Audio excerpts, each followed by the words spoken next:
Welcome to all of you.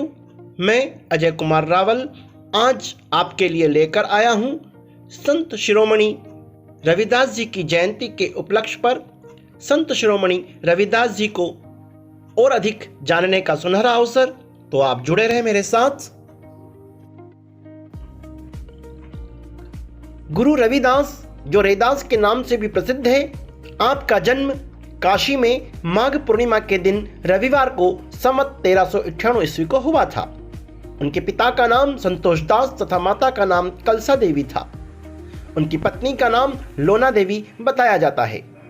Raidas के साधु संतों की संगति से पर्याप्त व्यवहारिक ज्ञान प्राप्त किया था। वे जूते बनाने का काम किया करते थे और अपना काम पूरी लगन तथा परिश्रम से करते थे और समय से काम को पूरा करने पर बहुत ध्यान देते थे।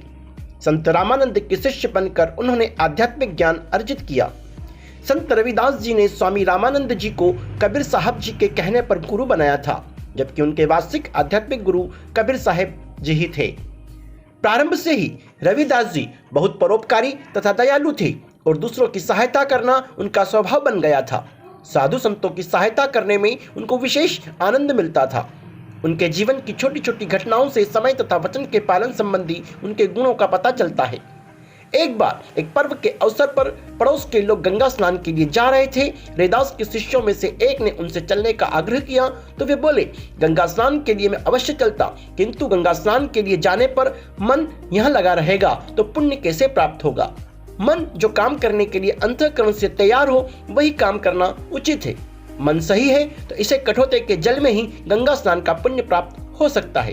कहा जाता है कि इस प्रकार के व्यवहार के बाद से ही कहावत प्रस्तुत हो गई कि मन चंगा तो कठौती में गंगा।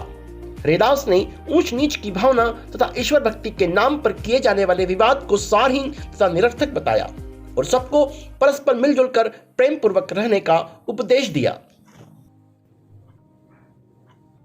उनका विश्वास था कि ईश्वर की भक्ति के लिए सदाचार, परहित भावना तथा सद्व्यवहार का पालन करना आवश्यक है।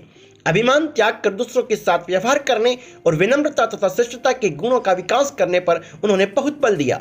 रैदास की वाणी भक्ति की सच्ची भावना, समाज के व्यापक हित की कामना तथा मानव प्रेम से ओतप्रोत होती थी, इसीलिए उसका श्रोताओं के मन पर गहरा प्रभाव पड़ता था। उनके भजनों तथा उपदेशों से लोगों को ऐसी शिक्षा मिलती थी जिससे उनकी शंकाओं का संतोषजनक समाधान हो जाता था और लोग स्वतः उनके अनुयायी बन जाते थे।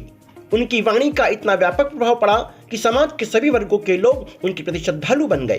कहा जाता है कि मीराबाई उनकी भक्ति भावना से बहुत प्रभावित हुई और उनकी शिष्या बन गई। आज भी संत रैदास के उपदेश समाज के कल्याण तथा उत्थान के लिए अत्यधिक महत्वपूर्ण है। उन्होंने अपने आचरण तथा व्यवहार से यह प्रमाणित कर दिया कि मनुष्य अपने जन्म तथा व्यवसाय के आधार पर महान नहीं होता है।